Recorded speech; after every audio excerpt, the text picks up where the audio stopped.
¿Ya están conectados también en el hospital, me parece? ¿Podríamos empezar? Sí, doctora. Ya, perfecto. Bueno, entonces la sesión de hoy es para conversar de lo que es la valoración ecográfica de la hipertensión pulmonar.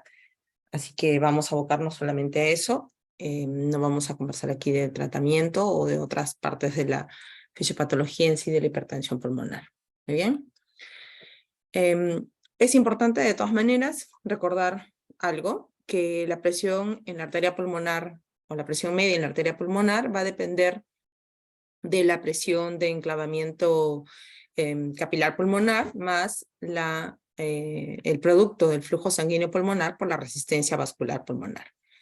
Entonces, la hipertensión pulmonar va a estar definida como una elevación mantenida de la presión en la arteria pulmonar. Los factores determinantes son los que ya se mencionaron. Y para el caso de la hipertensión pulmonar persistente del recién nacido, básicamente lo que ocurre es un aumento de la resistencia vascular pulmonar, ¿no? Podemos tener hipertensión pulmonar por situaciones como el aumento de la presión de enclavamiento pulmonar, por ejemplo, en un drenaje venoso anómalo pulmonar total, en el cual hay una obstrucción, al vaciamiento de los capilares hacia la aurícula izquierda, y entonces aumenta este factor y por lo tanto aumenta la presión arterial pulmonar. Un shunt importante de izquierda a derecha a través de un CIB, un CIA, una ventana ortopulmonar, por un aumento del flujo sanguíneo pulmonar, van a producir también un aumento de la presión de la arteria pulmonar media. Y en el caso de la hipertensión pulmonar persistente del recién nacido, que es la que nos trae a reunión hoy, pues básicamente el mecanismo está dado por el aumento de la resistencia vascular pulmonar, ¿no?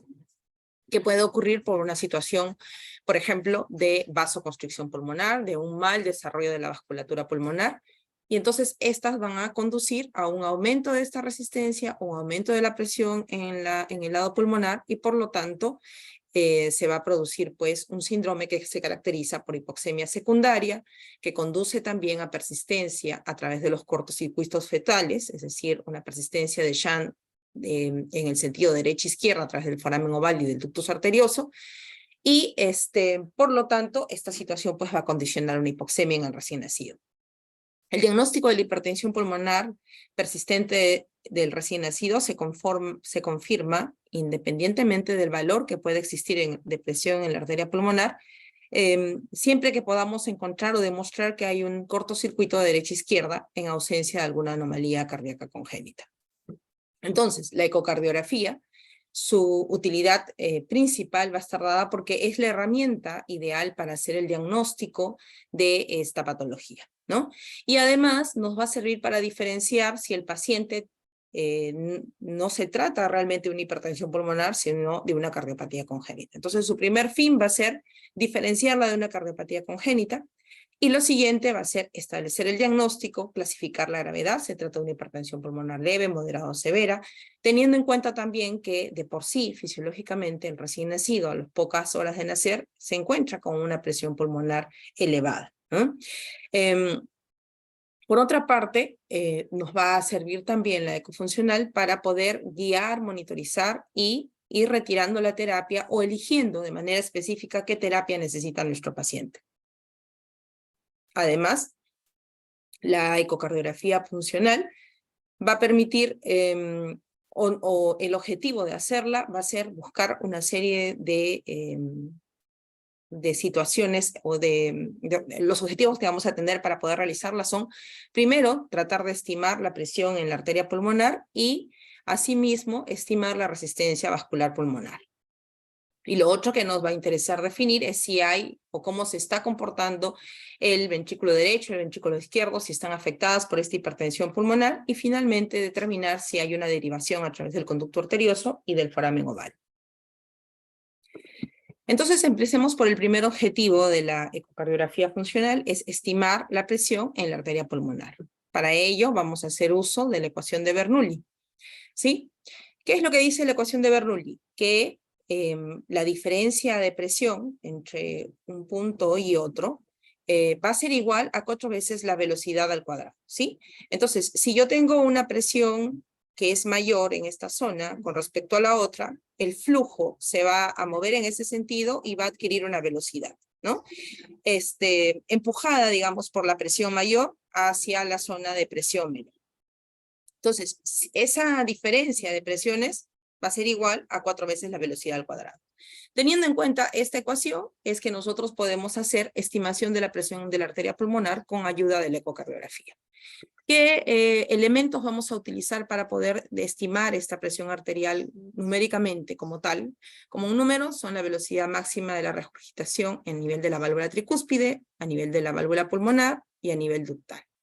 Y ya de manera indirecta, no tanto como estimar un valor directo de presión, pero sí que podamos estimar si la presión arterial pulmonar es superior o no a la sistémica, va a verse dada ya por el análisis de cómo se está comportando el septum interventricular y por la medida del índice de excentricidad sistólica del ventrículo izquierdo. Entonces, regresamos otra vez a la ecuación de Bernoulli, y la ecuación de Bernoulli nos decía que dentro de un flujo horizontal de fluidos, los puntos de mayor velocidad del fluido tendrán menor presión que los de menor velocidad, ¿no? En pocas palabras, el fluido va a ir de la zona de mayor presión hacia la zona de menor presión. Entonces, si yo hago una resta de estas presiones, estas van a ser igual, o esta gradiente de presión va a ser igual a 4 veces la velocidad al cuadrado. Si me sitúo en el corazón, tenemos la presión en el ventrículo derecho, ¿sí?, que es mayor debido a que está reflejando lo que ocurre en la arteria o en el lecho pulmonar, en la arteria pulmonar, y la resto de la aurícula derecha, ¿no? Voy a obtener esta gradiente y por lo tanto, si yo logro medir la velocidad de cómo está yendo el flujo, podría tener una idea de cuánto es la presión. Entonces, tengan en cuenta que es importante para poder hacer esta estimación que no haya una obstrucción en el tracto de salida del ventrículo derecho, porque si no, lo que va a medirse dentro del ventrículo derecho no es la presión en sí de la arteria pulmonar, sino la presión que se está generando por esa obstrucción. Y bueno, para comprenderlo mejor vamos a verlo aquí, ¿sí? En esta imagen, vamos a poner aquí el video.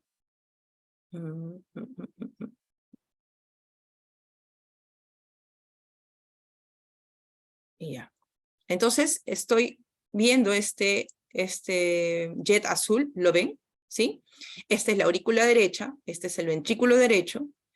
Recuerden que el ventrículo derecho es anterior con respecto a la aurícula derecha. Si este es el transductor, ¿no? Y el flujo va desde la aurícula derecha hacia el ventrículo derecho, se está acercando al transductor y por lo tanto se va a ver rojo.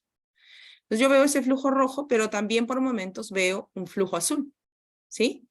Ese flujo azul significa que la sangre se está alejando del transductor, ¿verdad? Entonces se está yendo desde el ventrículo derecho hacia la aurícula derecha. ¿Qué es lo que está ocurriendo? Una regurgitación, ¿no? Hay mayor presión en el ventrículo derecho, en ese momento de contracción, ¿sí?, que se produce la sístole, hay una mayor presión, y la sangre, debido a que la válvula es insuficiente, está yendo desde el ventrículo derecho hacia la aurícula derecha. Entonces, si vamos a la ecuación de Bernoulli, yo podría estimar cuánto hay de presión aquí si mido la velocidad de ese chorro, de esa regurgitación. Ya que hay mayor presión aquí, quiero saber cuánto es la diferencia de presión entre ambas áreas, entre ambas cavidades, entonces voy a medir la velocidad de ese jet. Y si miro la velocidad, la elevo al cuadrado y la multiplico por 4, ¿verdad? Voy a poder obtener la medición de la gradiente. La variación de la gradiente. Pero como lo que a mí me interesa es la presión del ventrículo derecho, pues en esta ecuación lo único que tendría que hacer es mandar la presión de la aurícula derecha para el otro lado, ¿no? Entonces la presión del ventrículo derecho va a ser igual a 4 veces la velocidad al cuadrado menos la presión, la presión en la aurícula derecha. Hemos dicho que en ausencia de una obstrucción del tracto de salida del ventrículo derecho, la presión del ventrículo derecho me estaría reflejando la presión sistólica en la arteria pulmonar. Entonces, si yo quiero estimar cuánto es la presión sistólica de la arteria pulmonar, esta será 4 veces la velocidad máxima de la regurgitación tricuspidia elevada al cuadrado más la presión en la aurícula derecha. La presión en la aurícula derecha es un valor conocido, 3 a 5 milímetros de mercurio, ¿sí? Ahora, ya yendo hacia la ecografía, saliendo un poco de la parte de física, ¿sí? ¿Dónde voy a hacer esta medición? la medición de la velocidad de regurgitación tricuspidia, yo la puedo realizar en diferentes ejes. Uno será el eje largo para external en la aurícula, para ver la aurícula derecha, ¿sí? ¿Recuerda? Me coloco entre el tercer cuarto espacio intercostal para external, con la muesca dirigida hacia el hombro derecho, y hago una inclinación como si quisiera mirar los pies, ¿no? Entonces ahí voy a obtener esta imagen en la cual es un eje largo modificado para ver la aurícula derecha, veo la aurícula derecha, el ventrículo derecho. Pongo color y al poner el color observo que hay un jet de regurgitación, ¿no? No se ve todo rojo, sino que veo un jet azul. Recordar que la regurgitación tricuspidia solo está presente en el 75-80% de los pacientes, pero sí está, nos va a permitir hacer esta estimación. Entonces identifico el jet y ahora coloco el Doppler, ¿sí? Sobre la válvula tricúspide, me coloco en ese lugar y realizo el Doppler que me va a permitir hacer la medición. ¿Es el único lugar donde lo puedo hacer? No, también podría utilizar una vista subcostal 4 cámaras, ¿sí? En ese caso, coloco con la muesca dirigida hacia el hombro izquierdo, me inclino como si quisiera mirar la cabeza y voy a obtener la imagen esta, ¿no? En la cual voy a ver las 4 cámaras. Aquí inclinaríamos un poquito más para poder observar adecuadamente ventrículos y aurículas. Aurícula derecha, ventrículo derecho. Vuelvo a colocar color y observo si hay un jet de regurgitación. Y finalmente lo puedo realizar también en la vista apical 4 cámaras, ¿sí? En ese caso, coloco con la muesca dirigida hacia la izquierda, ¿no? Una ligera inclinación y voy a obtener esta imagen. Pongo color para identificar si está o no presente el jet de regurgitación tricuspidia. La ventana que yo elija debe permitirme, cuando coloque el Doppler, el Doppler pulsado, alinearme correctamente con el jet de regurgitación, ¿no? Tengan en cuenta que hay que tratar de estar siempre paralelo o que usemos un ángulo de corrección no mayor de 20 grados para este fin. Entonces, cuando yo ya he identificado el jet, coloco el Doppler, ¿sí? Y esta es la imagen que voy a obtener. Debido a que las velocidades aquí son altas, generalmente esta imagen la vamos a poder obtener solo con Doppler continuo, ¿no? Que es una limitación que nosotros tenemos en nuestro ecógrafo, solo contamos con Doppler pulsado, y por lo tanto las velocidades máximas que podemos registrar son hasta 2 o 1.5 metros por segundo. Y por lo general, en una situación de hipertensión pulmonar, esa insuficiencia tricuspidia supera esos valores. En todo caso, vamos a colocar el Doppler, se va a ver el trazado, en el cual vamos a observar este jet sistólico, que es justamente el jet de la regurgitación, ¿sí? Nos hemos colocado en esa zona. Como se está alejando del transductor, es un jet azul, lo vamos a ver en negativo, y lo que nos interesa es este pico, ¿sí? El lugar máximo de velocidad máxima, porque entonces aplicamos la fórmula que hemos dicho y tendríamos que la presión en la arteria pulmonar es igual a 4 veces esa velocidad máxima de regurgitación tricuspidia al cuadrado, más la presión en la aurícula derecha, ¿no? En este ejemplo, vemos que este jet ha llegado, lo han medido y mide 5.12 metros por segundo, ¿no? Este punto está llegando hasta 5.12 metros por segundo. Muy bien, entonces 4 por 5 al cuadrado, ¿no? 5.12 al cuadrado más la presión en la aurícula derecha, que 3 o 4, nos da el valor finalmente de la presión arterial pulmonar. Y es importante que sepamos en ese momento también cuánto tiene de presión arterial nuestro bebé. La medimos, por ejemplo, en este ejemplo, ¿no? El bebé tenía 59 de presión sistólica y aquí se ha estimado que la presión en la arteria pulmonar está en 104.86 milímetros de mercurio. Entonces, numéricamente está superior, pues, ¿no? Estamos hablando de una hipertensión pulmonar en este bebé. Entonces, aquí podemos establecer la hipertensión pulmonar y darle un valor, digamos, numérico, ¿no? ¿Dónde más podríamos hacer esta estimación numérica? También la podemos hacer si identificamos un jet de regurgitación pulmonar, ¿sí? Entonces, en el tracto de salida del ventrículo derecho, entre el ventrículo derecho y la arteria pulmonar, si hay una insuficiencia pulmonar y se identifica un jet, podemos también estimar cuánto está teniendo de presión la arteria pulmonar, ¿no? ¿Dónde lo voy a realizar? Lo voy a realizar en un eje corto para external. Miro esta vez con la muesca hacia la izquierda, buscando esta imagen. Coloco el color, ¿no? Tengo que tratar de enfocarme más en la zona del tracto de salida del ventrículo derecho, ¿sí? En esta zona, para tratar de identificar si existe o no el jet de regurgitación. Aquí, recuerden que el ventrículo derecho, ¿no?, está en esta zona y la arteria pulmonar viene quedando más, el ventrículo derecho siempre es anterior y la arteria pulmonar es posterior al ventrículo derecho. Entonces, el transductor está aquí y por lo tanto la sangre está yendo del ventrículo derecho hacia la arteria pulmonar, se está alejando del transductor y por eso se ve azul. Entonces aquí el jet que voy a buscar es un jet rojo, ¿no? Entonces, vamos a ver acá. ¿Sí? Tenemos esta imagen, colocamos el color que nos ayuda a identificar, en este caso, el flujo que se está alejando, y yo voy a colocarme igual a nivel de la válvula pulmonar, con el Doppler, tratando de alinearme lo mejor posible a ese jet, ¿no? Entonces, si existe, voy a identificar un jet azul, un jet rojo, perdón, ¿sí? Siempre todo va azul y de repente aparece este jet rojo. Eso nos va a indicar que hay una insuficiencia pulmonar y si lo hay, voy a poder colocar el Doppler y hacer la estimación respectiva, ¿no?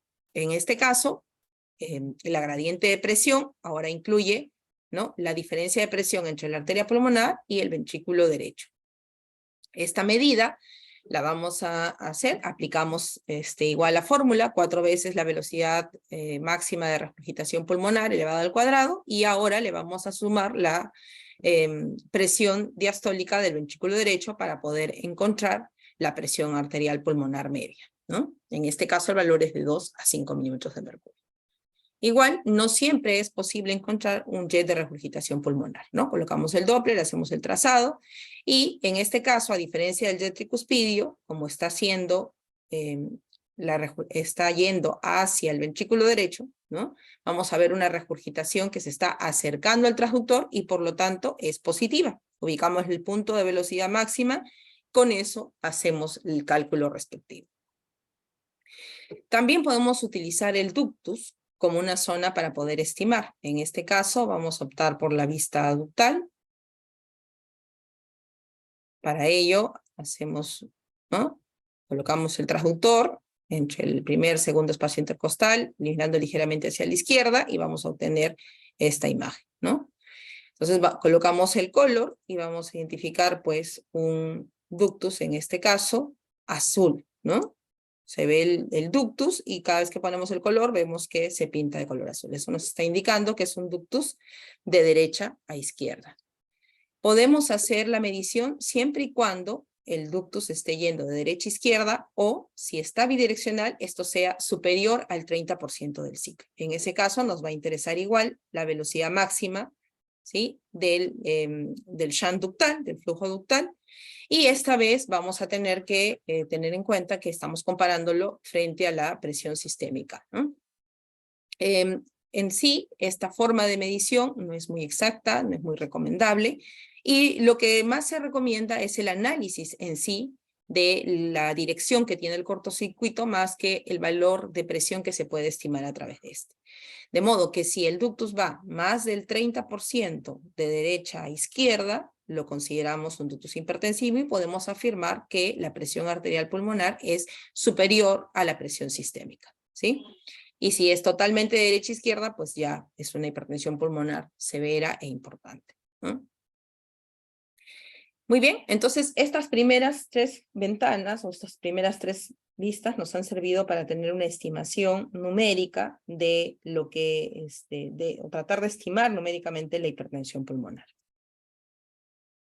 Pero, decíamos, no siempre es posible. Por ejemplo, en nuestro caso, tendríamos que encontrar la regurgitación tricuspidia y probablemente no vamos a poder hacer la medida porque no tenemos Doppler continuo. Entonces, ¿de qué otra forma podemos hacer una estimación indirecta de la presión de la arteria pulmonar?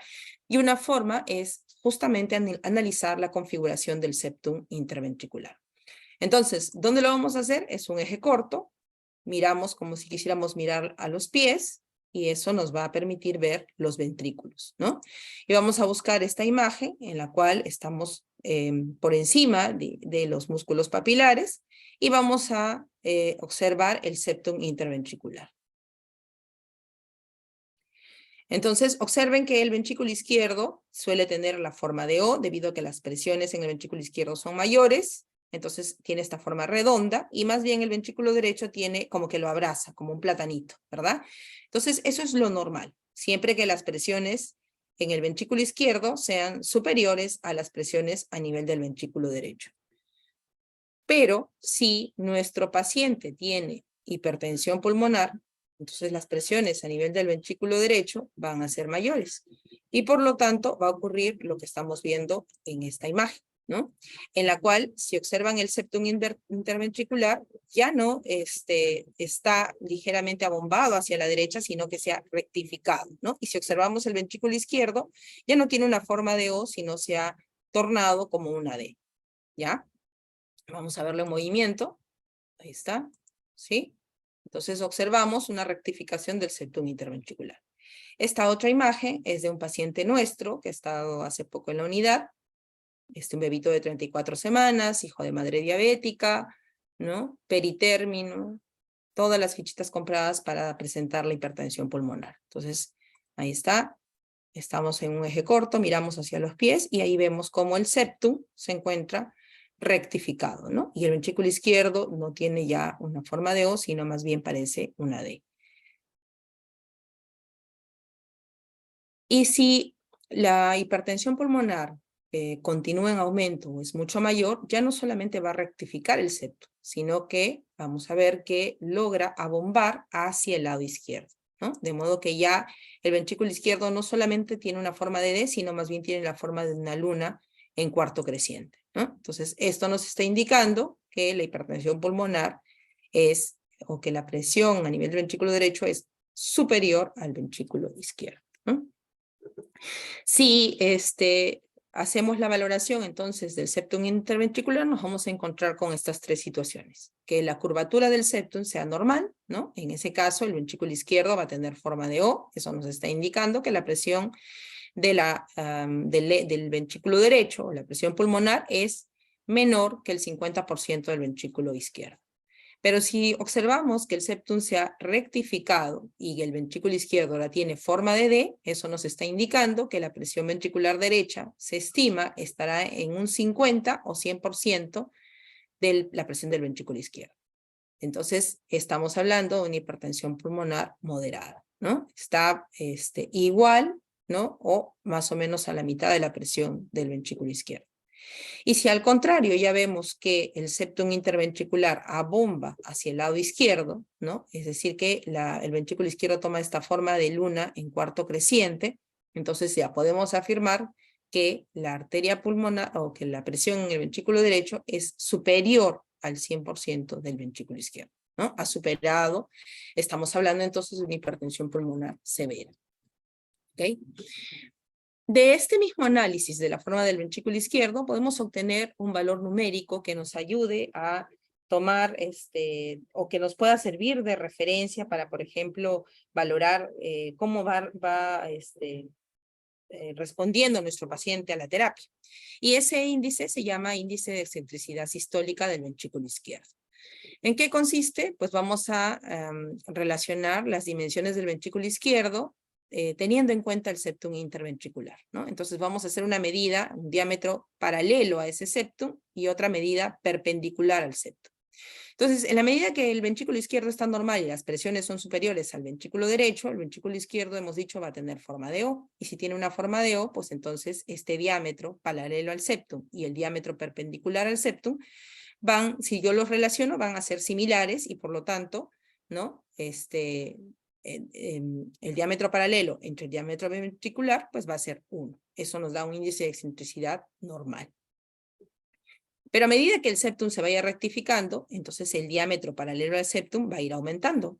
Y por lo tanto, el índice de excentricidad también. Entonces, un índice de excentricidad de 1 entre D2 mayor a 1.2, 1.3, ya es sugestivo de una hipertensión pulmonar que alcanza más del 50% de las presiones sistémicas. Y si esa relación de 1, de 2 es mayor de 1.5, pues ya nos está sugiriendo una hipertensión pulmonar grave, ¿no? Entonces aquí, como en el ejemplo, ¿sí? El septum estar rectificándose, incluso abombándose hacia este lado, va a aumentar el diámetro paralelo al septum y se va a acortar el diámetro perpendicular. Entonces nos va a dar un índice de excentricidad mayor. Aquí es muy importante, cuando realizamos la medición, que la realicemos con el ventrículo en sístole, que es el que realmente va a reflejar presiones. Si hacemos la medición en diástole, esto puede estar afectado por el volumen y no reflejar lo que está ocurriendo en la presión pulmonar. Entonces, la manera correcta de hacerlo será eje corto, ¿no? Vista parasternal para observar los ventrículos por encima de los músculos papilares, y voy a tener en cuenta que al hacer la medición voy haciendo el cine, lo voy viendo cuadro por cuadro y hago la medición durante la sístole, es decir, cuando el ventrículo izquierdo se encuentra contraído, ¿ok? Muy bien, entonces hemos estimado ya, o hemos la presión en la arteria pulmonar. Entonces ahora podríamos también hacer una estimación de la resistencia vascular pulmonar propiamente, ¿no? Entonces aquí, ¿qué nos va a servir? Nos va a servir básicamente el análisis de los intervalos de tiempos sistólicos del ventrículo derecho. Estos son el tiempo de aceleración de la arteria pulmonar. El tiempo de aceleración de la arteria pulmonar, la relación entre el tiempo de aceleración de la arteria pulmonar y el tiempo de eyección del ventrículo derecho, la relación en el tiempo de preeyección del ventrículo derecho con el tiempo de eyección del ventrículo derecho, la relación de la velocidad de respiración tricuspidia con el VTI, la distensibilidad de la arteria pulmonar y la evaluación cualitativa del tamaño del ventrículo derecho, la aurícula derecha y la arteria pulmonar. Entonces, vamos a tratar de ver uno por uno y ver cuáles son los que realmente nos van a servir o que tienen alguna demostración en neonatología. Entonces aquí, una de las cosas que se ha demostrado que va a ser útil es el análisis de los intervalos de tiempo sistólico del ventrículo derecho. ¿Dónde voy a realizar estas medidas? En el eje largo, ¿sí? Para evaluar el tracto de salida del ventrículo derecho. Entonces, recuerden, muesca mirando hacia el hombro derecho, y voy a hacer una ligera inclinación como si quisiera mirar la cabeza y además voy a dirigirme un ligero movimiento en el sentido de las agujas del reloj. ¿Lo vemos de nuevo? Estoy ahí y ve, como que quisiera mirar la cabeza y además giro ligeramente para en el sentido de las agujas del reloj. Ese movimiento horario y hacia la cabeza va a permitir que salga esta imagen, ¿sí? En la cual estoy observando el ventrículo derecho y la arteria pulmonar saliendo justamente, ¿no? Justo estoy observando el tracto de salida del ventrículo derecho. Esa es la imagen que quiero obtener, ¿ok? Aquí vemos la arteria pulmonar, ventrículo derecho, la válvula pulmonar. Luego de hacer eso, me interesa identificar el flujo en la arteria pulmonar. Entonces busco este flujo azul, que ya hemos dicho que se va a ver azul porque el ventrículo derecho está anterior a la arteria pulmonar. El transductor está acá, todo lo que se acerque del se aleje del transductor es azul. Entonces identifico el flujo azul y ahí coloco el Doppler pulsado para hacer la medición, ¿sí? Me coloco ahí a nivel de la válvula pulmonar sobre el flujo azul, tratando de alinearme lo mejor posible con ese flujo azul. Y entonces, ¿qué voy a obtener? Voy a obtener este trazado en el cual estoy viendo este momento sistólico de la salida de la sangre por la arteria pulmonar, ¿sí? Y observo que hay momentos, ¿no? Entonces voy vamos a ver, ya está. Entonces tengo este momento de velocidad de movimiento del flujo, que es al inicio de la eyección, ¿sí? A este tiempo le voy a llamar, lo que me toma llegar a esta velocidad máxima, le vamos a llamar tiempo de aceleración de la arteria pulmonar. Y luego este otro tiempo ya de desaceleración, de modo que todo el tiempo que tomó a la arteria pulmonar botar la sangre, ¿sí? Será el tiempo total de eyección. Entonces aquí tenemos mediciones de los diferentes momentos de velocidad que adquiere la sangre a lo largo de este ciclo, de este momento eyectivo. Entonces este primer momento, ¿sí? Hasta la velocidad máxima le vamos a llamar tiempo de aceleración y al todo el tiempo que dura la eyección, el tiempo de eyección del ventrículo derecho. Entonces se entenderá que si hay un aumento de presión en la arteria pulmonar, ¿sí? Pues la sangre va a salir rápidamente, ¿no? Pero como hay una presión importante, ya alcanza su velocidad máxima y luego tiene que, no puede vencer esa presión, empieza a desacelerar y así desacelerando completa el ciclo. Entonces, si hay hipertensión pulmonar, el tiempo de aceleración de la arteria pulmonar va a disminuir y la onda eyectiva se va a rectificar, ¿no? Miren que acá parece más como un triángulo isósceles y aquí empieza a tomar esta forma de triángulo rectángulo, ¿no? En el que rápidamente llega el tiempo de aceleración, ya no puede vencer más la presión y continúa eyectando, pero con dificultad, ¿no? Y por eso empieza a desacelerar y disminuye la velocidad. Entonces, valor como tal, un punto de referencia es que si el tiempo de aceleración de la arteria pulmonar es menor de 90 milisegundos, eso está detectando de manera confiable una enfermedad vascular pulmonar, ¿no? Una situación de hipertensión pulmonar. Y si el valor es por debajo de 40 milisegundos, detecta una enfermedad vascular pulmonar grave, ¿ok? Además, otra cosa que podemos observar en esta onda es que no solo se ha rectificado, sino que, como ven, hay un momento durante la eyección en la que se forma como esta B doble, ¿no? Se produce una muesca.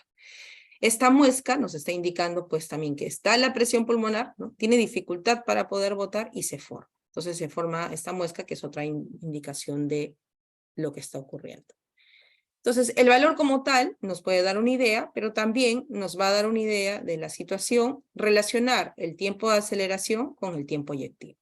Lo normal es que el tiempo de aceleración en la arteria pulmonar, si yo lo relaciono con el tiempo total de eyección, más o menos sea de 0.31 o a más. O sea, la tercera parte del tiempo de eyección debe tomar la aceleración a más. Puede ser la tercera parte, el 50%, ¿no? Cuando no hay nada de hipertensión pulmonar, como decíamos, se ve como un triángulo isósceles. Pero si yo relaciono el tiempo de aceleración de la arteria pulmonar con el total que duró la eyección, y esto es menor de 0.23, entonces me está indicando un aumento de la presión en la arteria pulmonar, ¿no? Y lo otro que nos indica, ya habíamos dicho, es esta muesca mesosistólica, como si se viera una BW, ¿no? Que acá la podemos ver claramente, ¿sí? Entonces, me interesa medir este tiempo de aceleración de la arteria pulmonar, el tiempo de eyección total, correlacionarlos para poder estimar si hay o no una hipertensión pulmonar. ¿Cómo lo vamos a ver en nuestro ecógrafo? ¿Sí? En nuestro ecógrafo podemos realizar la medición.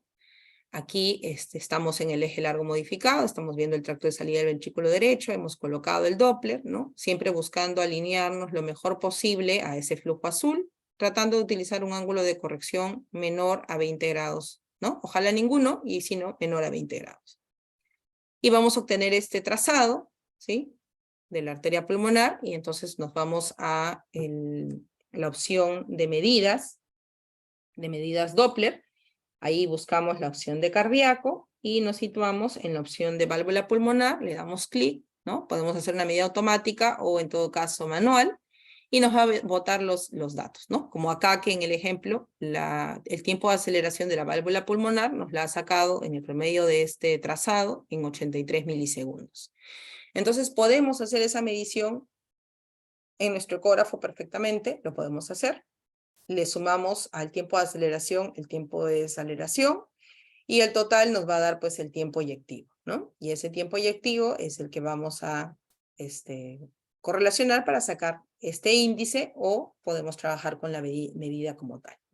Entonces, esta aceleración, este valor numérico que vamos a obtener, también nos podría ser útil para ir viendo nuestra intervención, cómo va respondiendo el paciente a la terapia que estamos realizando, ¿no? Si va presentando mejoría o no, como un valor, digamos, numérico que pueda reflejarnos el desenvolvimiento de nuestro paciente. Y luego ya teníamos esta otra opción, que es relacionar la velocidad de regurgitación tricuspidia con el BTI, con el tiempo integral la velocidad de tiempo integral, que es la medición, el área de la curva de todo el tiempo de eyección de la arteria pulmonar, ¿no? Entonces, aquí lo que voy a necesitar es, obviamente, la valoración de la regurgitación tricuspidia, en el trazado pulmonar, el cálculo del BTI, que también me lo da la máquina, aquí está, válvula pulmonar BTI, ¿sí? Me ofrece este valor, y entonces tendría que hacer la correlación. El problema de esta forma es que hay muy escasos estudios neonatales que demuestren su utilidad. En todo caso, en niños de mayor tamaño, el valor de corte para establecer hipertensión pulmonar es que este índice salga de 0.14, ¿no? nada más. Entonces, aquí, bueno, vamos a dejarlo un poco solamente para mencionarlo. Igual decíamos, ¿no? Que para hacer la medida necesitamos sacar tendríamos que tener regurgitación tricuspidia necesariamente en ese paciente y además poder medirla, ¿no? Algo que nosotros no podemos hacer en nuestro ecógrafo actualmente. Y hacer además la medición de la arteria, de lo que está ocurriendo a nivel de la arteria pulmonar, ¿no? La otra medida es la medida de la distensibilidad de la arteria pulmonar. Esto no se hace directamente sobre la arteria pulmonar, sino sobre la rama derecha de la arteria pulmonar. Buscamos la imagen, aplicamos, en este caso lo han descrito con un modo M color, y hacemos la medida del diámetro de cómo va variando, ¿no? Esta tampoco tiene mucha, digamos, validez a nivel de los neonatos, y tampoco es algo que nosotros vamos a poder medir actualmente. Entonces también igual lo mencionamos como algo que podríamos hacer. Y finalmente está también descrita como útil la evaluación cualitativa del tamaño que estamos viendo del ventrículo derecho, la aurícula derecha, la vena cava inferior, debería decir ahí, y la arteria pulmonar. Entonces nosotros podemos tener una idea cualitativa de si hay o no un aumento en las presiones de la observación de las cámaras derechas, ¿no? Entonces vamos a ver aquí. Ahí está, ¿sí? Por ejemplo, es una vista apical, y podemos ver la aurícula derecha y el ventrículo derecho cómo se encuentran aumentados de tamaño con respecto al ventrículo izquierdo, ¿no? Normalmente el ventrículo izquierdo suele ser imponente, miren el septum interauricular, como está como empujado hacia el lado izquierdo, lo mismo acá, ¿sí? El septum interventricular se ve abombado hacia el lado izquierdo. Entonces, en la observación de esta imagen cualitativa podemos también tener una idea de lo que está ocurriendo, ¿no? Aquí en un eje largo, igual vemos un septum hipertrofiado y además que está aplastando el ventrículo izquierdo, ¿no? Entonces igual en esta otra, este es un eje largo, perdón, modificado, ¿no? Para ver la arteria pulmonar, y la arteria pulmonar también se ve aumentada de tamaño grande debido a la hipertensión pulmonar, ¿no? Entonces una valoración cualitativa de la misma. Y esta en una vista sagital, igual para ver la vena cava inferior, nos inclinamos, ¿sí? Y vamos a obtener una vena cava inferior que se encuentra dilatada y que no se colapsa fácilmente con la respiración, ¿no? No colapsa con la respiración, entonces nos está indicando de manera indirecta que debe haber un aumento de presiones a nivel de la aurícula derecha, del sistema derecho, y por lo tanto a la vena cava inferior le cuesta, ¿no? Verter la sangre. Entonces, son medidas o son una observación cualitativa de que hay una hipertensión pulmonar. Entonces ya hemos estimado las presiones, el aumento de presión a nivel de la arteria pulmonar. Nos interesa también ahora evaluar cómo está afectando ese aumento de las presiones en la arteria pulmonar a los ventrículos, ¿no? Al rendimiento del miocardio.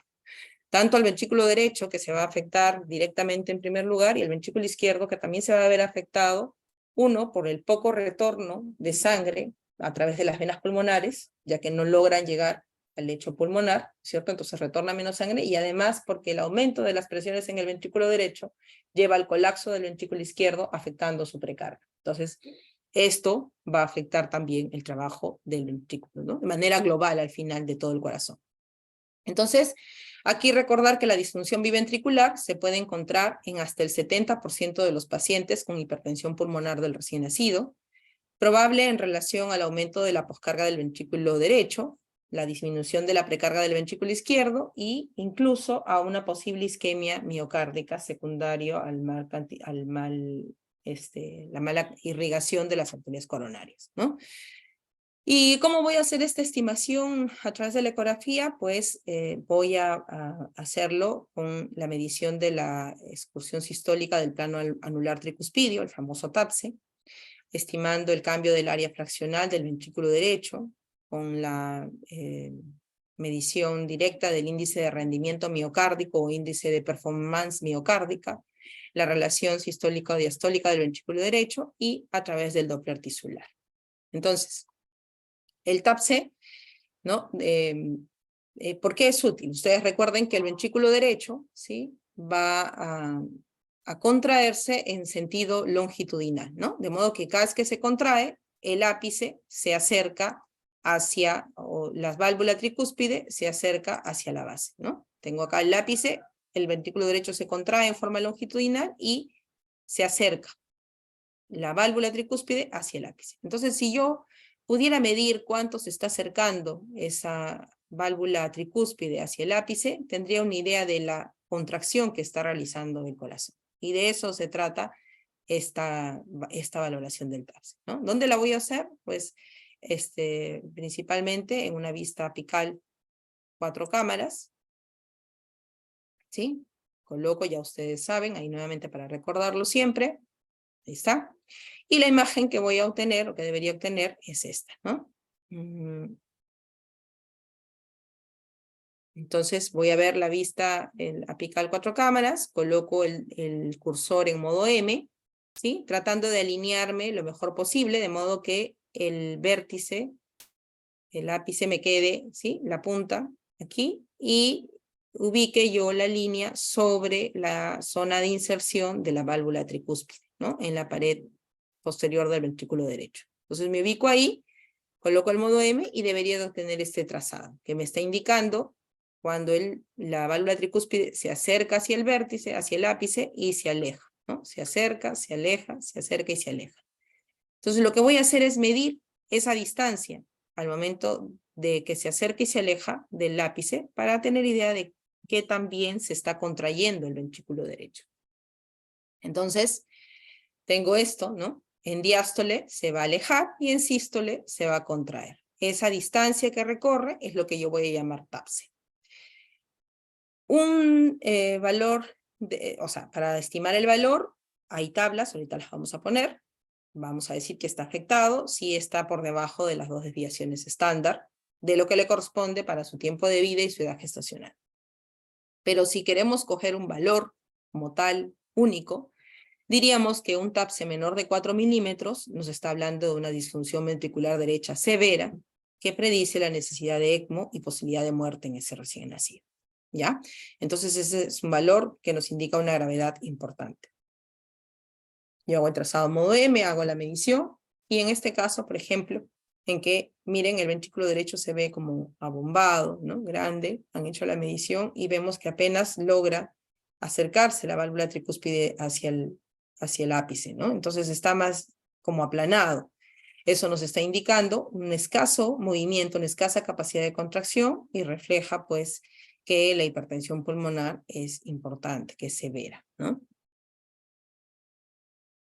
Valores, aquí ya esta tablita la tenemos en nuestro petete azul de la UBI, igual se las vuelvo a poner, ¿no? Y la referencia donde fue tomada, por edad gestacional, la media de ese TAPSE y por debajo de las desviaciones estándar, ¿no? Entonces hay que tener en cuenta, podemos ver, ¿no? Y si está por debajo de 2 desviaciones estándar, estamos hablando de una disfunción del ventrículo derecho. ¿Qué otra cosa nos puede servir para estimar esta disfunción? Es el cambio de área fraccional del ventrículo derecho, ¿no? En este caso, en una vista apical también, o en su defecto en una vista de 3 cámaras apical, lo que vamos a medir es el área endocárdica del ventrículo derecho, tanto en diástole, como en este ejemplo, como en sístole, ¿no? Entonces hago un trazado, rodeo todo, ¿sí? Y luego establezco o calculo esa área, restando el área diastólica menos el área sistólica entre el área diastólica y por 100 para ponerlo en porcentaje.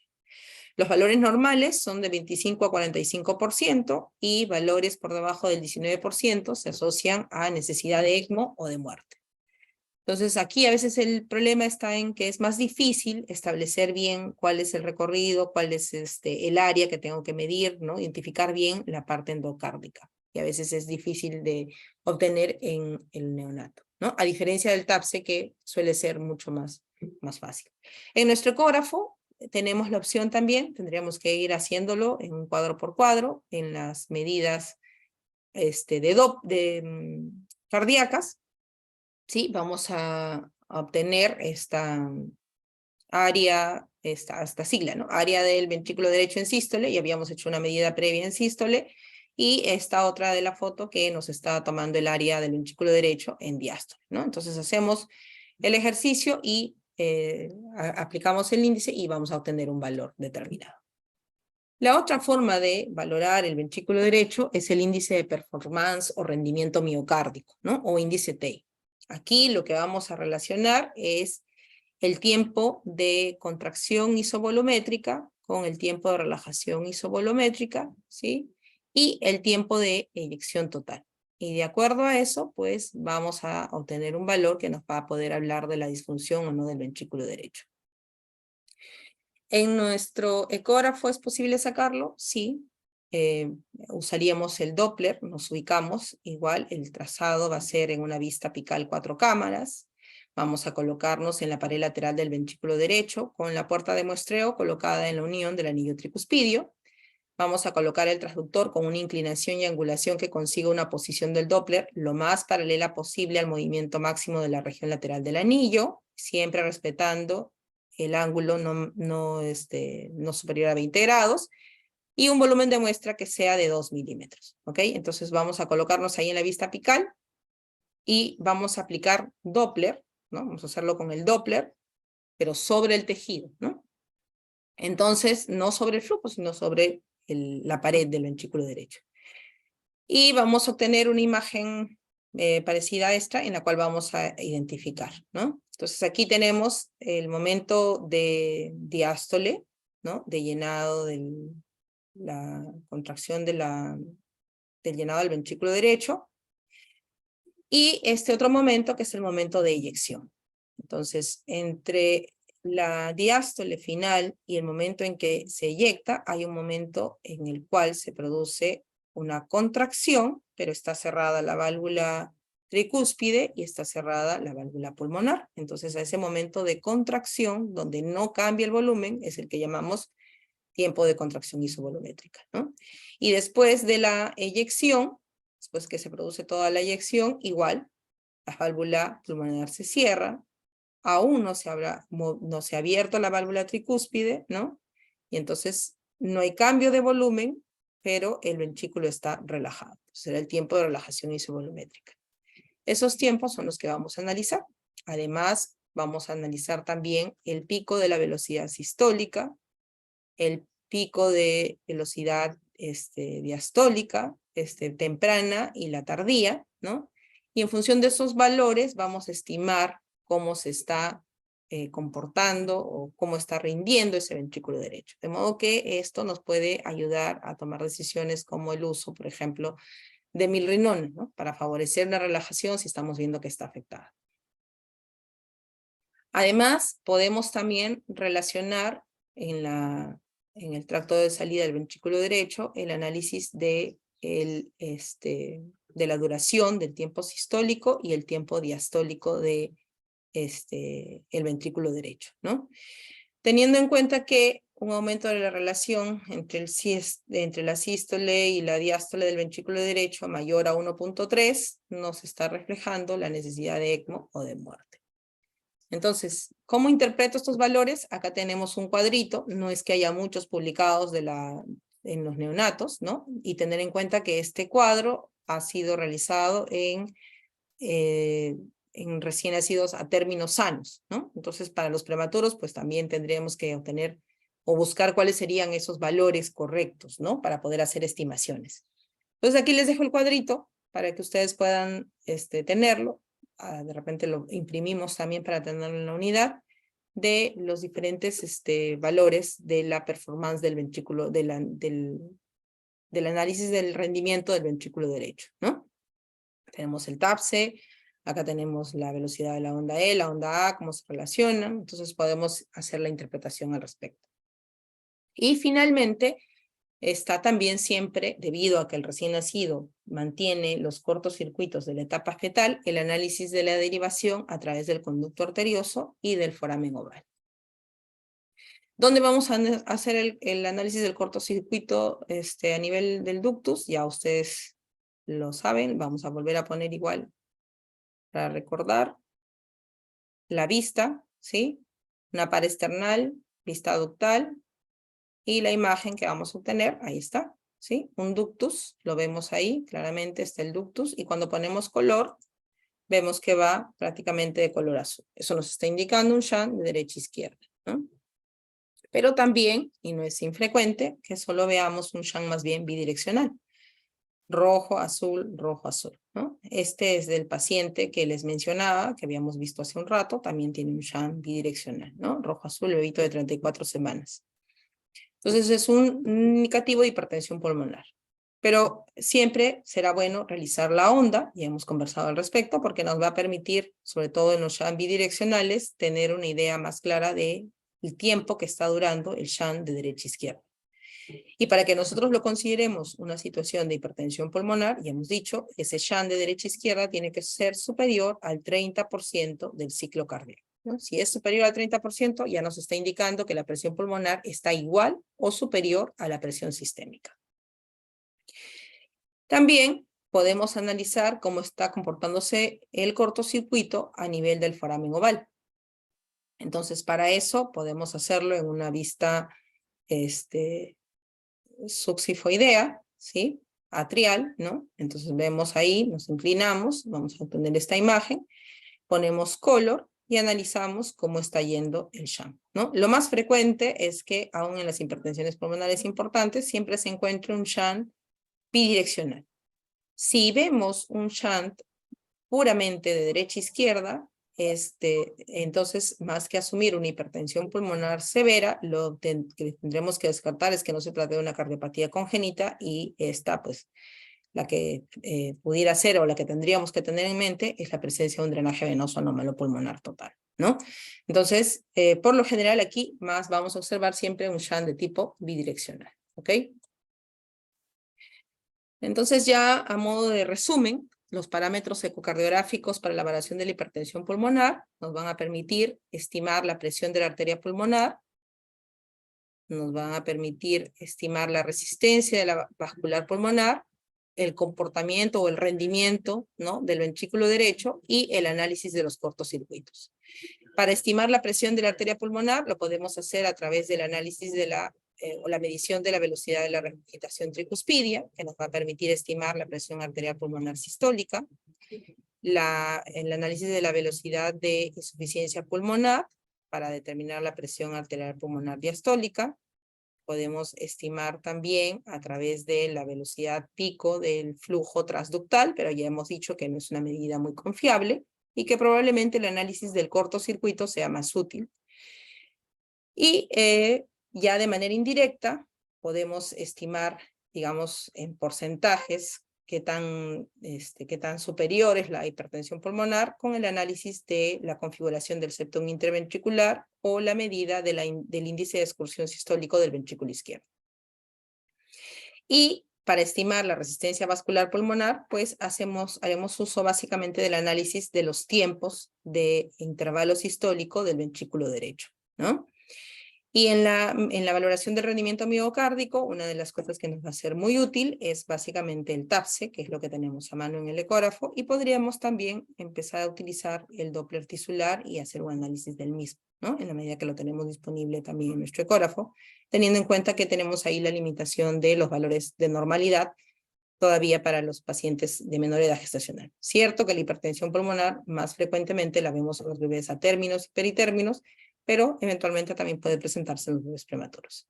Y finalmente, con el ecógrafo también haremos el análisis de los cortocircuitos, ¿no?, tanto a nivel transductal como a nivel del foramen oval. Muy bien, ya para concluir, tener en cuenta que en el recién nacido con sospecha de hipertensión pulmonar es necesario realizar una ecocardiografía estructural, primero para descartar la presencia de cardiopatía congénita, que suele ser el principal diagnóstico diferencial. Luego, la estimación de la presión pulmonar puede realizarse con precisión, midiendo la velocidad máxima de regurgitación tricuspidia, siempre y cuando haya insuficiencia tricuspidia. Lo podemos hacer en la ventana apical, en el eje largo parasternal modificado, o también podríamos obtenerlo a partir de la regurgitación pulmonar en presencia de insuficiencia pulmonar, y esto lo vamos a realizar en el eje largo parasternal modificado para poder visualizar el tracto de salida del ventrículo derecho. Lo vamos a estimar aplicando la fórmula modificada de Bernoulli, ¿no?, para calcular el gradiente de presión entre cámaras. Luego tenemos que la valoración de la morfología y los tiempos de la onda de eyección del ventrículo derecho nos van a permitir también estimar la presión pulmonar, ¿no? La estimación de la dirección de los cortocircuitos fetales, tanto en el foramen oval desde el plano subcostal y el ductus arterioso desde el plano paraesternal alto, es un buen indicador de la relación entre las presiones en el circuito sistémico y pulmonar, y también son útiles para hacer esta valoración, ¿no?, de la hipertensión pulmonar. La valoración de la morfología del tabique interventricular, esto lo vamos a realizar en el plano paraesternal eje corto, por encima del nivel de los músculos papilares, permite realizar una aproximación cuantitativa y cualitativa de la relación entre la presión pulmonar y la sistémica, que nos podría ser también útil, ¿no? Teniendo en cuenta que no siempre vamos a encontrar la representación tricuspidia ni pulmonar, y que además no tenemos Doppler continuo nosotros para poder hacer esta valoración. Y es esencial cuantificar la función sistólica y diastólica biventricular para entender la fisiopatología de la hipertensión pulmonar y realizar un correcto abordaje terapéutico, ¿no? Entonces, ya en el conocimiento de esto, nosotros podemos ir tomando o eventualmente ir tomando decisiones, ¿no? De repente, si el ductus está muy estrecho y estamos viendo una disfunción importante del ventrículo derecho, ¿no?, podríamos considerar, ya que está el ventrículo derecho echado a menos, abrir, por ejemplo, el ductus, ¿no? Colocar prostaglandinas para favorecer, obvio, no va a mejorar la oxigenación, porque va a incrementar el shunt ductal, pero ese ventrículo derecho de repente se va a aliviar, va a permitir al aliviarse el ventrículo derecho, va a aliviar el ventrículo izquierdo y va a generar un mejor gasto, ¿no?, si lo que está ocurriendo es eso. Entonces, en la medida que vamos haciendo la ecocardiografía, vamos a poder ir tomando algunas decisiones para y ver también cómo han respondido nuestro paciente a la terapia que estamos realizando. Muy bien, entonces eso sería todo. No sé si hay preguntas.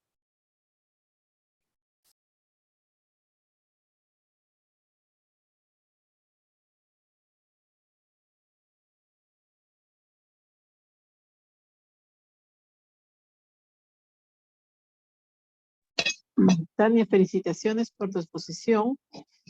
¿Y cuándo hacemos la práctica para buscar todos esos gráficos, este Doppler? Justo ahí quería pedirles disculpas. La verdad que había hecho algunas tomas, pero no he podido bajarlas a tiempo. Pero sí, al final tendríamos que hacer unos videitos para poder ver, pero sí es posible algunas de las cosas que hemos mostrado, realizarlas en nuestro ecógrafo, ¿no? Y yo creo que el orden sería, ahora que ya les va a tocar a Arianita y a Leslie, ver un poco cuáles son las medidas que tienen mayor soporte de evidencia, y ya con eso fijar cuáles son las medidas con las que vamos a quedarnos, y de repente podríamos, como tú dices, hacer ya con los que quieran una práctica, o de repente un video en el cual se muestre dónde dirigirse para poder sacar esas medidas, ¿no? Creo que iríamos en esa secuencia. No sé. Gracias, gracias. Sí, sería muy bueno que podamos hacer así como un video o un taller, o de repente unirnos a los días que hacen guardia, no sé, ver la manera de poder sacar, ¿no?, cada uno y poder aplicar lo que estamos aprendiendo, ¿no? Claro.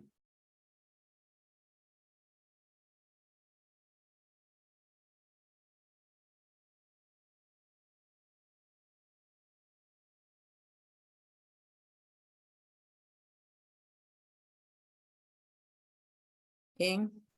¿Alguna otra pregunta? De repente esta vez fue un poco más, más pesado, no sé. De repente que con el ductus, ¿no? Pero no hay que desanimarnos. No, no he estado muy bonita la charla. Me sentía que estaba con un cardiólogo, una cardióloga. Hola, Tania. Hola, Rubén. Sí, ¿podrías darme hacerme recordar un poco con respecto a la última parte del shunt ductal, las características en relación al foramen? Mencionaste que casi siempre sale bidireccional, incluso en una hipertensión pulmonar, algo así que te inventé. Hola. Perdón, no había activado mi micro, perdón. Ya, estaba hablando sola. Ya, entonces, sí, lo que se describe en la literatura es que por lo general el shunt va a ser bidireccional, e incluso a veces en las hipertensiones pulmonares siendo moderadas, podríamos tener un shunt que sigue persistiendo de izquierda a derecha a nivel de la aurícula, a nivel de las aurículas, ¿no? Entonces, por eso que el hallazgo de un shunt de derecha a izquierda, o sea, que puramente estemos viendo un shunt de derecha a izquierda, nos tiene que alejar o nos tiene que hacer revisar si es que realmente estamos ante una hipertensión pulmonar severa, si es lo que hemos considerado, y no frente a una cardiopatía congénita, ¿no? Hace un par de años o un año, más o menos, creo tuvimos un paciente, no sé si recuerdan, un bebé que tenía un drenaje venoso anómalo pulmonar total infracardíaco, ¿no? Dos ecocardiografías previas por cardiólogo y no se había identificado, ¿no? Entonces, y en este paciente se estaba considerando que tenía una hipertensión pulmonar severa, estábamos incluso a punto de usar el óxido nítrico, ¿no? Lo cual no hubiera sido lo mejor para este paciente de repente, al momento en que se identifica que era un drenaje venoso anómalo pulmonar total. Entonces, en esos casos es donde vamos a ver shunts de derecha a izquierda a nivel interauricular. Y si lo vemos, ¿no?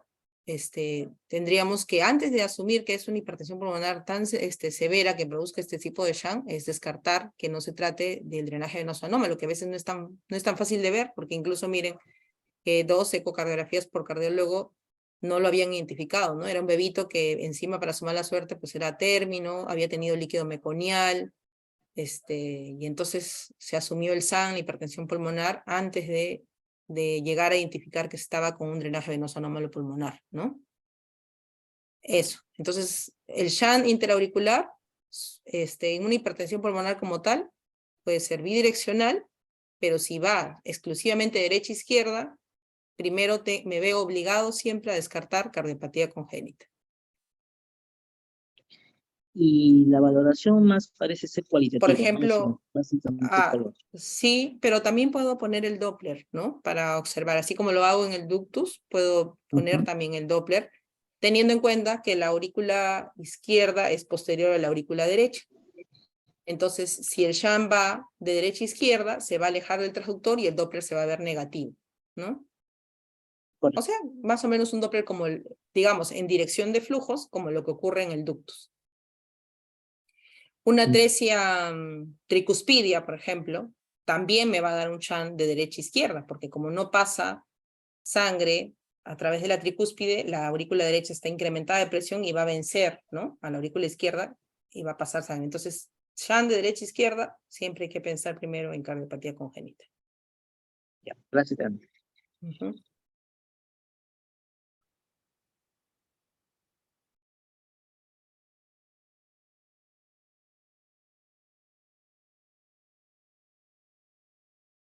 Muy bien.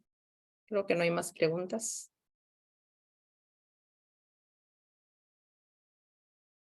Ya. Gracias, Tania. Entonces, les agradezco a ustedes también por la atención y ya nos estamos viendo entonces el próximo miércoles con la revisión de evidencias que va a hacer Les y de ahí la de Dianita, y ya fijamos con estas dos primeras patologías cómo vamos a ir haciendo qué vamos a medir, ¿no? ¿Qué es lo que vamos a utilizar en nuestra práctica?